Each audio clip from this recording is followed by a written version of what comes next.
views expressed on this program are those of the hosts, guests, and callers, and are not necessarily those of this station, its management, or other advertisers. You're listening to Transformation Talk Radio.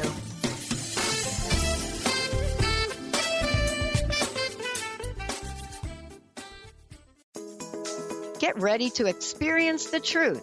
Welcome to Truth Talk Radio with your host, Deb Acker.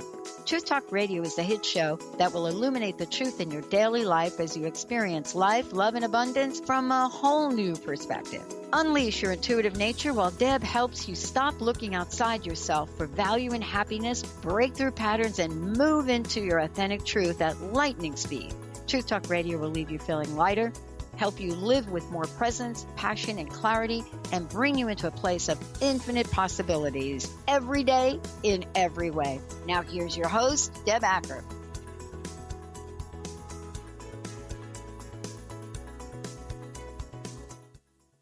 Hello, everyone. I'm Deb Acker, and you are listening to Talk on Transformation Talk Radio. Stay with me for the next hour as I help you experience the truth, nothing but the truth. Each month on the first and third Wednesdays at 3 p.m. Pacific, 6 p.m. Eastern, I'll have some of the most gifted, inspiring, and unique souls, speakers, and authors helping to move you into more light, love, and, of course, truth. And before we get started, I'd like to start out today's show with an intention.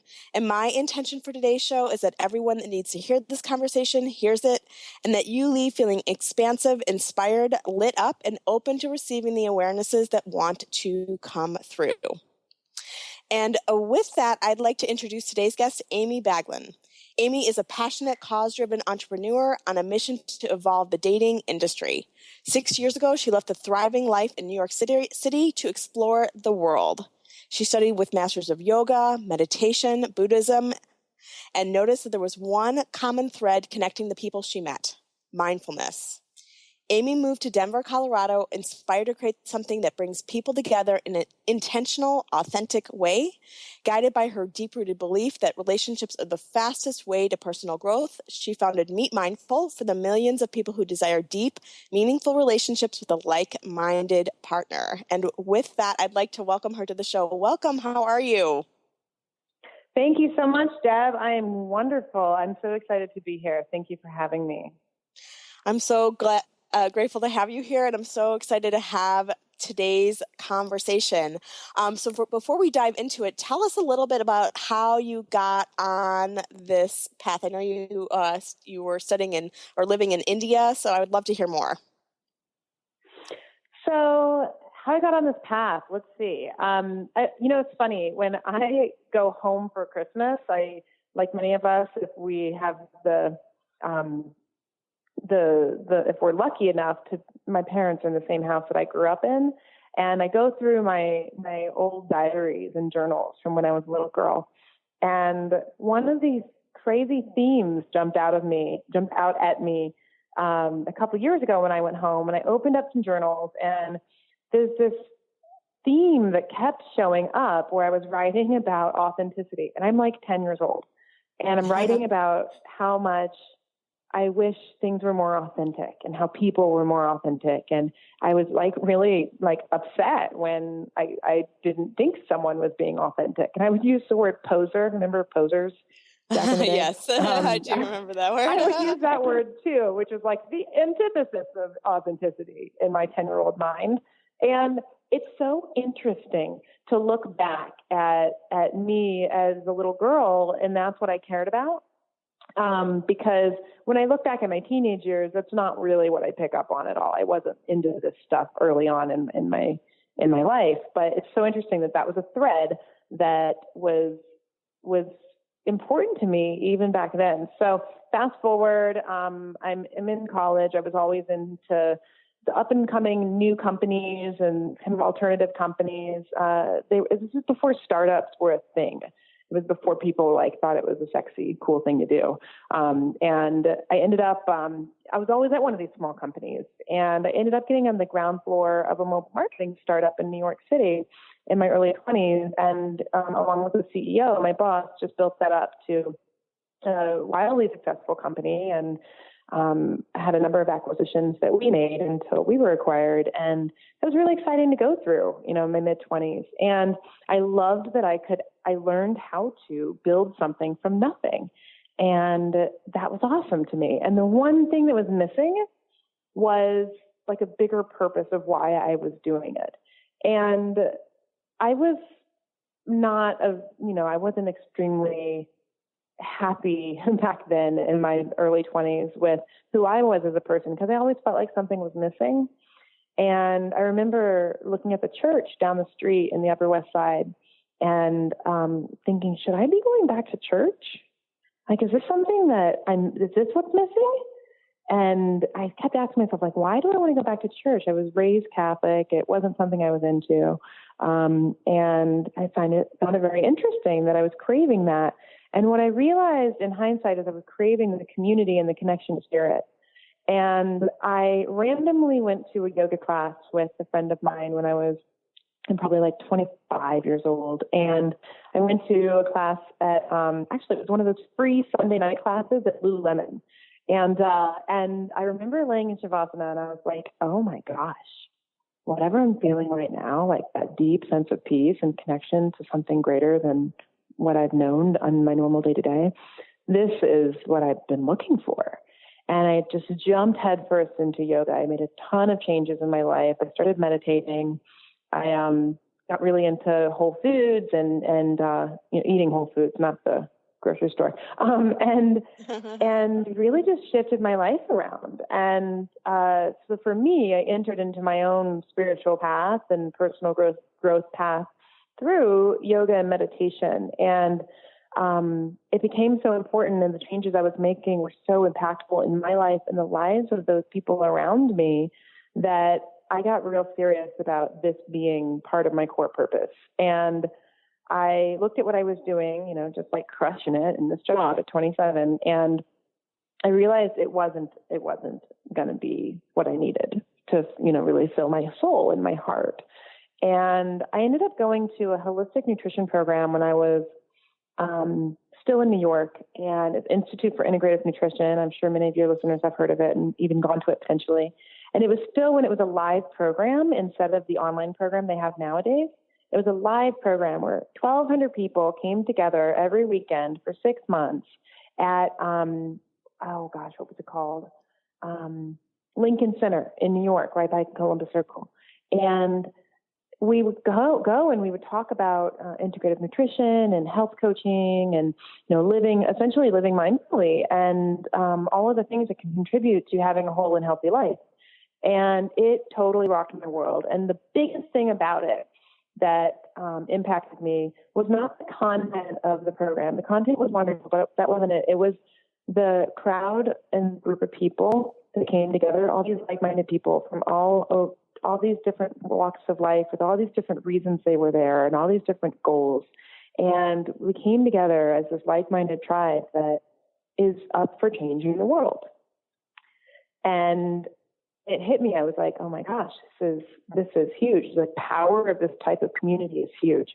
And I remember having this like aha moment when I was still 27, still living in New York, where I was like, oh my God, all of this content, all of these learnings, all of these practices and features have totally transformed my life. And I think it can do the same for others. Obviously, it can do the same for others. I'm seeing it in the people around me. And I still remember to this day, I left a movie with my boyfriend at the time because I was having such moments of inspiration. I had to go home and write it down. And I was like, babe, I got to go. And I left.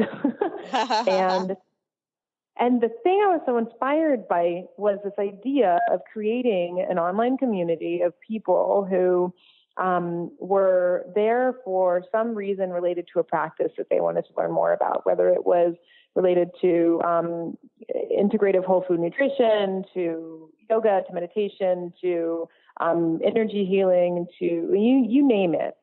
And I was like, wouldn't it be awesome to have a catalog of all this different stuff and where people can find and connect with one another and connect with experts and connect with teachers and set their own personal goals. And it was honestly like what we call in the tech world complete scope creep and trying to solve every problem you could possibly imagine, which is not good for a business. But the inspiration was there. And I was like, oh my God, how cool would it be to have some form of a social network where people could connect with one another and be inspired to live a better life. And that was it. And it kind of, it marinated. I marinated on it for a second, got really excited about it, and then continued on with my life. But I never really forgot about it. I just didn't know how I was going to do it. And I ended up reading The 4-Hour Workweek and deciding that this is it. I had saved up all this money I had listened to Suze Orman, and I had saved all this money for the down payment of a house, which I still don't even want to buy a house. So I'm glad I spent it doing what I did. I ended up buying a one-way ticket and going to India and traveling Asia for a year. And I quit the job, and I gave up all of my equity, and I sold all my stuff, and I canceled my phone number and left. And I just turned 28 a month into traveling, so I had no kids, no pets, no job, no responsibilities. I just had a lot of cash I'd saved, and I had a big flame that had been ignited, and I just wanted to fan it and stoke the fire. And so I feel like my answer to your question is very long, but I just get really inspired talking about it. I traveled all over. I went and studied with all sorts of different masters and a ton of different modalities, and did trainings and yoga and partner yoga and Tai Chi and Thai massage, and ended up just teaching. And it was just an incredible trip. I connected with so many people in all these different cities. And what I noticed, like you said in your intro, was the common thread that held all of these like-minded, kulas and tribes together, no matter where I was in the world, was mindfulness and living mindfully and living a higher purpose and living for, a greater purpose besides just themselves, right? They were up to creating change in the world and being a source of inspiration for other people in the world to live their best life as well and expand and evolve. And I was like, this is amazing. I want my entire life to be surrounded by this tie that we all have. What is that? How do I get more of it? And I ended up moving to Denver about a little bit over 5 years ago. And I had actually, that's not true. My plan was to be a yoga teacher and do Thai massage. I was going to have my private practice, which I did. And it was so funny, Deb, because I decided that I wanted to get away from business. And I didn't want to do business. I just wanted to do teaching and be a practitioner. That lasted a month. And I ended up starting my first company called Yoga Dates. And we did yoga events for singles. We did really fun stuff like partner yoga speed dating and vinyasa and vino and all these things that were basically turning the normal model of what happens in yoga in a studio completely on its head. And we had music and people stepping on each other's mats and food and wine and a lot of people talking at once. And it was fun. It was really fun. And I was bringing together like-minded people who wanted to find someone that they weren't necessarily finding in their other dating options out there. And it was very fun. It also was just me. I was hustling in my yoga clothes in my apartment, getting partnerships and doing, making this thing happen. And I realized at some point there was a much bigger opportunity to help people and to really solve the bigger problems that they were having with dating, with finding like-minded folks in their area and beyond. And I just kept looking at the dating and social networking space and being like, there is just nothing that is working for this crowd, for our tribe, for this massive and growing group of people who are up for greater change in the world and in their life. And we to be all technical about it, we call it the mindful living market. And so that's when I looked at what I was doing with Yoga Dates, and I just felt like I was kind of playing pretty small and also the business model was just pretty terrible. Selling out at 40 people for an event, that's, that doesn't really pay the bills. So that is the very long story of how I came to start MeetMindful. That's very cool. There's so many interesting things even in your story, right? Like where, you're talking about it as a child, this, being drawn to this word authenticity. And I always say it's like we're closer to sort of basically our soul's path and our soul's awarenesses at that point in our life. So it's just so cool that like that was like it was like coming through. It's like, okay, we've got this mission, this purpose that we've got to fill, and that was one way that it was showing up in your life. And I love how your path and your journey, how all the pieces of your path really have combined to really create, this where you are right now, right? Create the place and create where you are right now. So I want to ask you specifically, what does it mean to, obviously we know what mindful is, but to you, what does being mindful and really even mindful dating, what does that mean to you? That's a great question. If I may, I just have a comment on what you said. Yeah, first, and absolutely. I'd love to get into that. What you said reminds me of it's like how all the dots connected in the story. Of course, that only happens in hindsight. And one of the things that Steve Jobs gave a commencement address at Stanford many years ago, and you can look it up on YouTube for the listeners out there. And he said something about connecting the dots backwards. And I never forgot that. And I think that for anyone who's trying to figure out their entire life, like you just can't do that. You can't figure out your entire life, but you can figure out like the way you want to feel and the impact you want to make. And then it'll be really interesting to look back and just to be able to connect those dots backwards and say, oh, makes complete sense that happened, or that I said no to that opportunity, or that person came into my life, even though it didn't feel like a net positive at the time. So I was really fascinated by that. I totally agree with that. I think that it's so interesting. It's like, we get so caught up in like, even if you do know what your end point is, right? Like being focused on that and not just being focused on, okay, right now I'm being called to take this next step. And we try to like figure out all the pieces in between instead of just being like, okay, like right now I'm being called to do this. Like initially you were called to do yoga dates. Like that was the next step. So it's just a really, really beautiful thing when you start to see even IIN, right? It's like all that, you were called to that and someone would have been like, well, you're going to get on this health coach path. And instead you were called to it for connection. So I just really love that. It's beautiful. That's so cool that, I love hearing that you reflect that. That's great. And for anyone who's interested in IIN, I just like to stress that everyone I know who came out of IIN that's doing really big things these days, none of them are actually health coaching. They're all doing something else that's related, but different. It's their own manifestation of putting that work out into the world. So I think for people who are curious, that's just one thing to keep in mind. Okay, on to answering your question. What does being mindful mean and look like to me? And then what does mindful dating look like to me? First, for me, mindfulness and living mindfully are two different things. They're part of they're the same side of the same coin, they're different sides of the same coin. And mindfulness, I think, has a much more hard and fast definition around, truly being present and aware in the moment. And I'm sure there's much more eloquent ways of saying that, but essentially that's what it comes down to.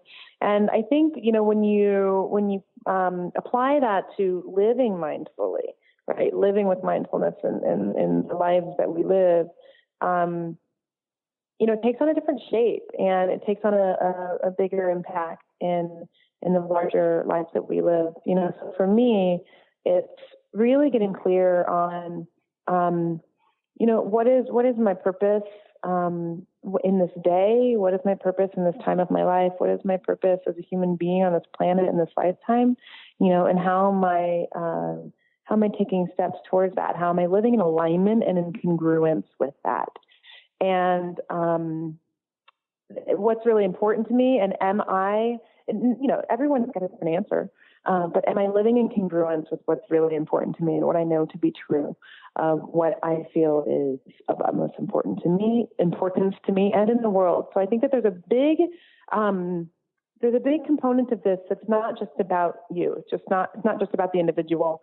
It's about the snowball effect or domino effect that they have on those around them, and that their behavior, that their words, that their actions or inactions have on the people around them in their life, and the snowball effect past that, right? Like if I something as simple as truly listening and being present with somebody who is, ringing me up at the grocery store, and then that person having a shift in their day energetically because they were seen for the first time that day, and then them treating their kids better after they go home. Like that to me is incredible. And I think that starts with living mindfully, right? And the impact that can have on people and in the world.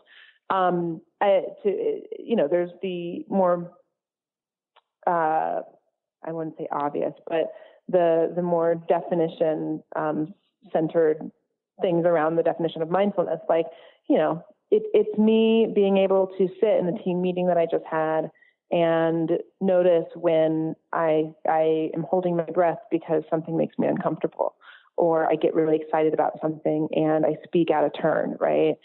It's really calling in those moments and becoming aware of what's happening so I can shift my behavior. So it is, truly being present to what's happening and listening to what others are saying, not just going by what I'm compelled to do in the moment as an instinct reaction. And that allows me to be more respectful to people. There is so much more I could say there, but I think that sums it up on a high level. And then so really just being aware, of what's going on in the moment, and also being aware of what's important to you and the life that you want to live, and then living in congruence with that. And then dating mindfully. Oh my gosh. So how can you do that with another human being? So I'm super fascinated by attachment theory right now, and how the way that we were raised by our primary caregivers in the first 5 years of our life, how that impacts how we react towards and are triggered by new primary caregivers as we move on in our life, as we grow into adulthood.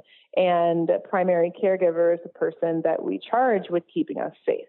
So it's, for those who were lucky to have both mom and dad or mom and grandma or whatever, when we're kids, and the implications that upbringing has on us as adults, and then the patterns we bring into and the triggers we bring into relationship. And that starts with, those things can start as soon as the moment you connect with somebody new, and how do you interact with them, all the way towards once you're in a committed relationship and shit happens, because it always does. It does, all the bright and shininess gets dim, and you see what's really there for both people. And do you run, or do you actually become amazed with what's coming up, right? Because that's where the juicy parts of it are for both humans, really, I think. And so I think to date mindfully is to always be aware of what's coming up, how much of that is pattern and habit and instinct, like what Alison Armstrong calls human animal and our cave woman instincts for women, versus human spirit, which has a completely different set of reactions and actions that we can take. And I think in dating, it's so important to remember, like, these are the times we're triggered the most into human animal and to act instinctually and to keep ourselves safe, when this is the time that probably matters most to really tap into human spirit. And so how to, from the moment we step into a new potential relationship, how are we tapping into human spirit and really checking in with ourselves and challenging our patterns and our habits and our reactions, and showing up in in the highest way that we can, right? And really looking at, because we always think we're right and the other person's wrong, right? When we're in human animal, how can we challenge that? How can we dig into that and really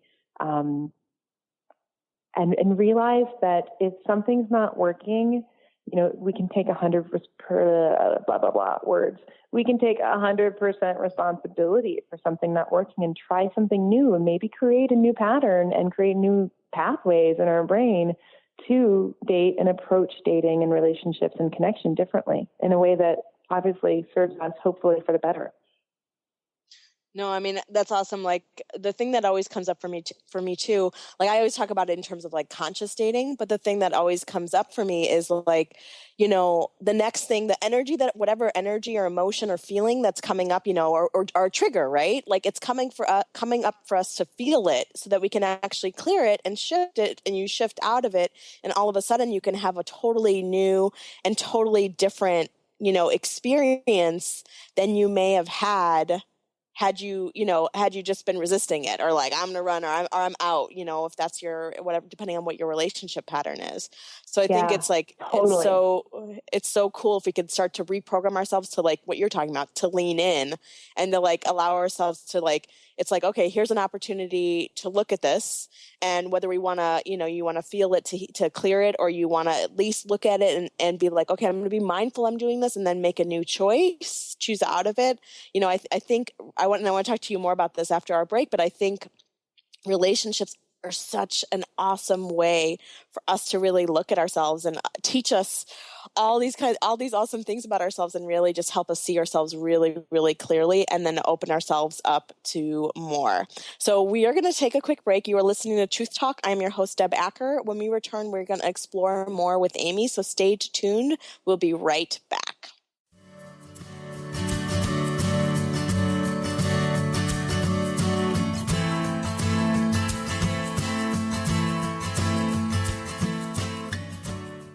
On the cutting edge of the new mainstream, Christine Upchurch is passionate about bringing together science, psychology, and spirituality in a way that can be applied to our everyday lives for true transformation. The Christine Upchurch Show, stellar conversations to illuminate your journey, engages some of the most outstanding visionaries on the planet in lively dialogue to inspire you to become that bright light you're meant to be. Join Christine every Friday at 11 a.m. Pacific Time on KKNW, AM 1150, and Transformation Talk Radio. Tune in to Dynamics of Diversity Radio, scripting the new narrative for immigration with leading experts Kripa Upadhyaya and Steve Tanijo on TransformationTalkRadio.com. This show will remove the noise that often accompanies discussions on this topic and share a new perspective on the dynamics of immigration and diversity, ever reminding us that together we are all at the core of innovation, excellence, and positive change. Visit OrbitLawPLLC.com for upcoming topics. Artie Hoffman is the hottest psychic with the warmest heart and the host of the hit show Angels and Answers. A renowned psychic, medium, spiritual life coach, and an entertaining motivational speaker, Artie has helped over 15,000 people with his amazing intuitive gifts, his passion, and his humor. Call 877-ANGEL-02 to schedule a personal reading or to have your own psychic Artie party. That's 877-ANGEL-02. And visit ArtieHoffman.com and Angels and Answers on Facebook. Get ready to experience Truth Talk Radio with host Deb Acker. Tune in to Truth Talk Radio each Wednesday at 3 p.m. Pacific on TransformationTalkRadio.com to illuminate the truth in your daily life as you experience life, love, and abundance from a whole new perspective. This hit show will leave you feeling lighter and bring you into a place of infinite possibilities every day in every way. Visit TruthTalkRadioshow.com for upcoming transformative topics and guests. Chris Stanis is a spiritual leader and healer and teaches a course on how you can transform your life through a meditation and healing system that will manifest your spirit's dreams. She manifested the Women of Wisdom Conference, the Women of Wisdom book, and this radio show. And she can show you how to change your life too. Are you ready? Visit the website and contact her at voicesofwomentoday.com. That's voicesofwomentoday.com. Is traditional medicine not working for you? Do you still feel as if your health isn't 100%? Here at the Holistic Medical Center, Dr. Nushin Darvish and the qualified staff look through the dimensions of wellness and start a healing plan prioritized to your needs. Our physicians assess the whole you until complete health is achieved. Get the help you need by visiting drdarvish.com or call 425-451-0404.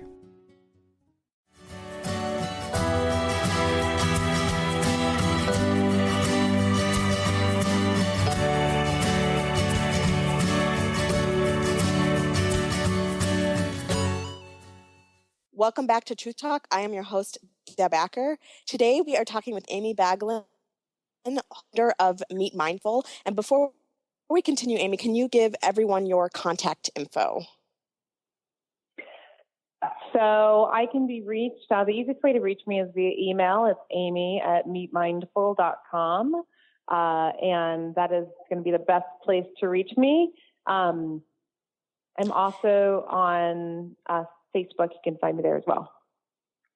Awesome. And in terms of connecting with your site, with MeetMindful, how do the listeners find that? Yeah, that also matters. So yeah, MeetMindful is available both on the web and in the App Store for iPhone. So we can be reached at www.meetmindful.com, meetmindful.com. And also you can search the App Store for iOS, search MeetMindful, and we're there as well. And then we will be releasing an Android app later this year. Awesome. So actually, while we were on break, we touched a little bit on being, whether you're conscious or you're mindful, and how that shows up in relationship, even no matter how conscious or how mindful you are and how much you're practicing mindfulness. Can you talk more about that? Yeah. So I think one of the things you asked me was, is there a difference? Do I think there's a difference between, conscious dating, conscious relationships, and mindful dating and mindful relationships? And I think that everybody has their own definition of what those two things mean. And for me, it's pretty interchangeable. The only thing that I would add that you can, again, it's not one or the other, but I think a lot more times in conscious relationship, people will use that term to really speak to the intentionality that the two people coming together, or three or more people are coming together to create. And what is the intention? What is the higher purpose that we're setting out to achieve by being in relationship together? And what are we trying to transcend by being in relationship together? And I think that there is there can be a much higher level of consciousness put towards that for people, by some people. And I think I would lean more towards calling that conscious relationship. And there seems to be a little bit more to it than just saying that you're approaching your relationship mindfully. And I'm sure that everybody has everybody has their own way of looking at that and defining it. So I'm definitely interested in knowing what other people think there too. Yeah. I mean, in terms of like I've always talked about when I think about dating and relationship, I always talk about it me personally, I always talk about it in terms of consciousness, because I think about it sort of like, you're coming together, you're partnering with one or more people for like the good of the whole. So it's like you're growing individually and then you're also growing as a unit. And it's like part of what I envision in my, in my conscious dating and in partnership is like, we're both like, we're raising each other up, higher and higher. It's like, like where it's like, you keep lifting someone up, right? Which lifting someone up might mean bringing up their patterns or bringing up their stuff or bringing up the stuff that keeps them in a lower vibration. So it can look like that, or it can look like holding the vision for what they came here to do in the world. So, I mean, there's so many, there's so many pieces of it. And I'm curious to hear, what does creating a conscious relationship look like to you? Well, I love what you said. And this is something that I've really been aware of in my own dating and what I'm calling in my next relationship. I'm recently single right now. So it's a big topic on my mind. And you mentioned this a moment ago of how did you say it? Like, what is that higher vision that you have for the person that you've chosen as a partner, and how can you recreate them every day in that higher vision? So you're consistently holding them to the highest version of themselves and what you know is possible for them. And that's different from trying to change someone, I think. Yeah. Because it also comes with accepting someone exactly as how they are, and that's perfect, right? And it also means you're taking a stand for what you know to be possible within them, right? And I think that is a huge part of it. I am inspired by another thing that you said. It reminds me of something that my friend Holly and her partner Robert recently told me, that they look at their relationship as a tripod, and each one of them individually is one leg, right? And then the third is like Holly and Robert together. And they always make decisions and look at issues that may come up with all three parties in mind. And I think that's really comes down, it's similar to what you said, it's just said a different way. And another one of my mentors and wonderful friends, Arielle Ford, mentioned something similar to me, which is when her and her soulmate Brian are making decisions, it's not what does Arielle want or what does Brian want. It's always what is right for the partnership. Yeah. And I think it can be easy, right? It's like, well, especially depending on how long, you've been single, like if you've been single a long time and then you go into partnership, it can be easy to be like in the mindset of the I, right? And then it's like, it's bringing that I into the we. So what types of challenges do you think come up as you're, here we are, we're conscious people, we're mindful people going out into the world. What types of challenges do you think come up as we look at like creating a conscious relationship? Yeah. Wow. Well, my short answer is the exact same challenges that come up for everyone else who's in a relationship, regardless of if they even know what mindfulness is or not. And I think it comes down to the fact that we're all human. We all have childhoods. We all have wounds, and we all have patterns that disrupt the beautiful flow that we feel in the beginning of a relationship. And how do we, come to terms with that and work with that, right? And no matter who we are, that comes up. Unless you're one of like the 0.0001% of people who don't experience any issues ever in their relationship. I actually don't even think that exists in a long term. I don't know if that exists. Yeah, because it's just, you're putting two completely different people together and they have stuff to work out. And, I think karmically that you're put together with a person who is going to hold the mirror up to you as close as possible. And it can be painful. And that's beautiful that you can find someone to do that. So I think one of the biggest challenges that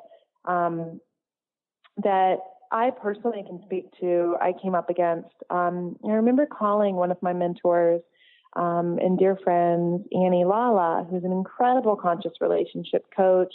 She specializes in conflict resolution, and she's like a just total badass and a total goddess. And I call her. I'm lucky enough to be able to call her when I have, troubles in relationship and in dating. And I was with a guy for almost a year and a half, and we broke up about 4 months ago. And we were living together. And I remember this phone call to her was before we were living together. And the first bunch of problems had come up, and we were about 6 months in, which is kind of a pivotal time. And I remember crying to her on the phone and thinking and saying, oh, it's just so much work. Is it really supposed to be this much work? And I'm hearing myself say this, and like, I know that it takes work to make relationships be successful and fulfilling. And I'm sitting here hearing myself say and complain about how much work it's taking. And what she said has never, ever left me, and I never will. And I've told so many people, and I'll share it now. She said, there's always going to be work. It's up to you to decide who you want to do it with. Yeah. I was like, let that so one good. marinate. I know. I've said this. I don't even know how many times I've said it, and I have chills right now. Yeah, it's up to you who you want to do it with. Is the dynamic of doing work with the person you're with, like, fulfilling? And I was going to say enjoyable, but it's never enjoyable. It's usually not enjoyable at the moment. But is it fulfilling? And do you get out of it what you're putting into it? And, does it feel like progressive? And unfortunately for me, the answer was no. In that relationship. And then every time I talk to somebody who's really happy and secure in their relationship, the answer is yes. It's not always easy, but I love doing it with this person.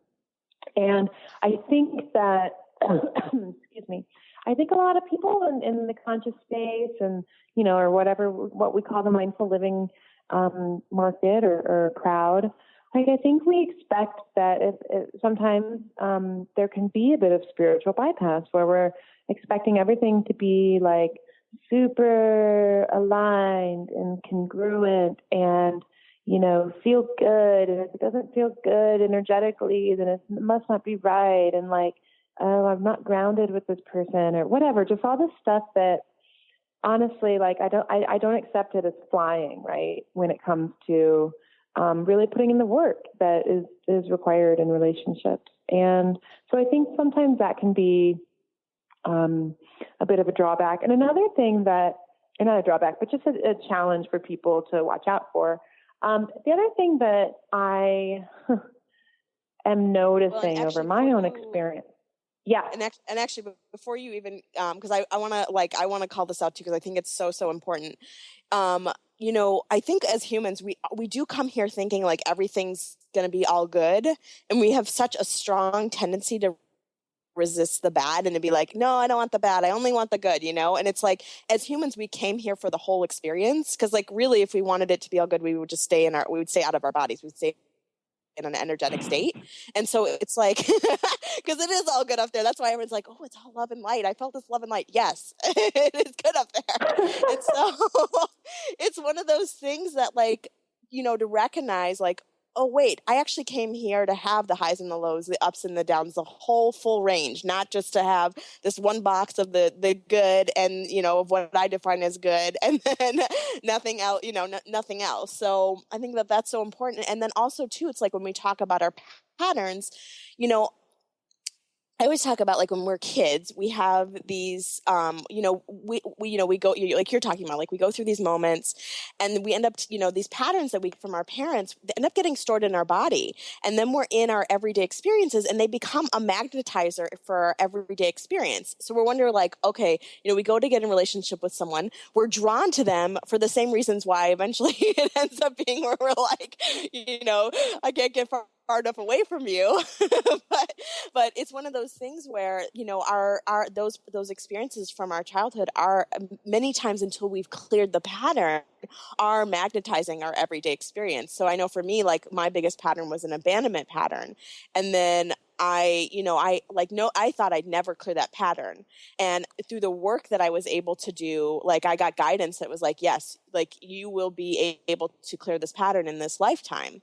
And I'd come within many, many lifetimes in, where I had lived some level of abandonment. Right. So I want to just say to everyone that's listening right now, like if you have a pattern, and that's a lot of the work I do, right, is clearing patterns. But if you have a pattern and you've gotten told like you'll never be able to clear that, it's just about management, it's about pattern management, it is possible to clear it, right? It's going to be easy, but it is totally, totally possible to clear it. So I just want to add that in. I think that's a great point for people to hear, and it's something that my therapist says and truly believes as well. She's a hardcore Zen Buddhist, and she also is a somatic healer, and she does primarily all of her work is based off of attachment theory, and she does a lot of work with couples. And the Stan Tacken, who wrote Your Brain on Love, oh my God, his book is so good. If you haven't read it, and the listeners haven't read it, it's on Audible, and it's Your Brain on Love. And he says that you can't change your attachment styles, and the way you act are just the way you act, and, react, and you just manage the pattern, like you said. But my amazing therapist agrees with you that these things can be transcended, right, and healed and worked through. And I think it's a beautiful thing to keep in mind and know. And that doesn't take away all the things that caused it or contributed to the pattern being there in the first place. And there can be residual stuff, of course, right? But I do believe I'm on the same camp as you, feeling that they can be transcended. One of the things that there's so many things I want to say based on what you just said. Shoot. Let me think for a second. Yeah, that's just the fact that it's in intimate relationships where this stuff gets triggered the most. The fact that we have a incredible amount of information and stuff to work through with somebody, and the fact is that, sure, it's not always the right person to work through, and we have to be cognizant of that too, and be able to make that decision. But when it is the right person to work through, this is the most ripe stuff ever. And it's so cool, and we're so lucky that we get to really look at something and say, hey, this is something that someone else might think totally sucks and is going to shut down and stuff away. But with this other person I've chosen to do this with, I can actually dig in and begin to work with it and break through it together. Whoa, that's huge. I think that's incredible, that we have that ability, and that you can find someone else who's up for that. Yeah, absolutely. Well, and one of the things that I've played with, and I think it's such a new way to look at relationship. So I always had this conundrum, where I was I'd meet someone and I know that they weren't my person, but I also was I would like to date them, right? And as I moved into more and more truth in my relationships, and just practicing, how do I just be completely 150% me? So the last relationship I was in, I actually just fully owned. I was we started the relationship, and he was game for it, right? Because it was I said, it's I set up the context. I was okay, but basically I was okay, I know that this isn't meant to be a long-term thing, but if you want to practice together, if you want to practice being in relationship together, because let's face it, if you're not, you're relational, if you're not, if you get relational, by yourself. So, I was we all need that practice. And until your person comes along, being able to honor whatever it is that person that's in front of you, why they've been put in your path, right? It's not every person has to be that person, right? So it's can you honor and have some fun with whoever's in front of you, and just be okay, we're gonna own, this is an opportunity for us to go deeper into being in a relationship, even if they're not you're going to be your full-on primary partner. I wish you could see the gigantic grin on my face right now. I am in this situation right now, and I'm totally in awe of the fact that you basically said what I've been thinking, which is, hey, so-and-so, I know you're not my person, but I'm really enjoying being with you. And I'd like to just kind of practice being in a relationship together. I am totally scared of saying that. And I'm realizing that right now as I'm hearing you. And I am now inspired to potentially say that. And it shifts the whole dynamic, right? Because it becomes this, now we're kind of pushing towards something, and we both probably know it's not right, but there's still something there to explore. So how exciting. Thank you for offering me that. You're welcome. I totally I loved it. Well, and part of I love just pushing those boundaries, right? And because it was scary for me to say that too. It's okay, I'm going to say something I've never said. I've always known it. I've always had that, I'm intuitive. I'm psychic. It's okay, I know that stuff. And yet many times I haven't owned it. So then it's like you're sitting there. There's a way that you're not in your own truth if you're not owning that reality. And it's like once you bring that into your reality, you open up a whole nother space, a whole nother level of depth that you can go into once you've owned it's like the pink elephant in the room, like the thing you're not saying. Yeah, totally. Oh my God, I love it. Thanks. Can I say one more thing about totally. what's some things that people who are like up for conscious dating might want to watch out for? Yeah, absolutely. I just this feels so important to me. I am realizing that you can't meditate. Okay, I'm going to try to use this without giving pointing fingers. You can't meditate your way out of or yoga your way and out of making your relationship problems go away. And it's something that I've seen people say pretty much, and it doesn't work like that. You can get grounded, right? As a human, you get more in touch with your body and your soul and your breath and your awareness in the present moment, but it doesn't actually suddenly make the anger patterns go away or the abandonment issues go away, right? That takes bigger work.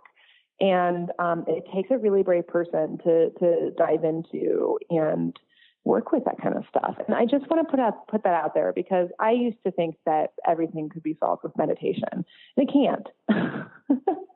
That was a much younger, more naive version of myself. Yeah, no, absolutely. I mean, absolutely. And it just goes back to too, it's like when we go to that space, because I've been there too, right? I love that you basically said, if it's so much work, is this the right relationship? Right. And because I've had that's been a primary question. It's oh, this is so much work. Is this the right relationship for me? And I think it just goes back to, it's us as humans, it's we have to just stop trying to make everything good or make everything easy. It's if it's not easy, if it's not good, right? If it's there's so much juiciness in the depth, in the in that space where it's when you're oh my God, I'm being so vulnerable right now, or I'm staying when I'd want to leave. When my patterning tells me I'm out.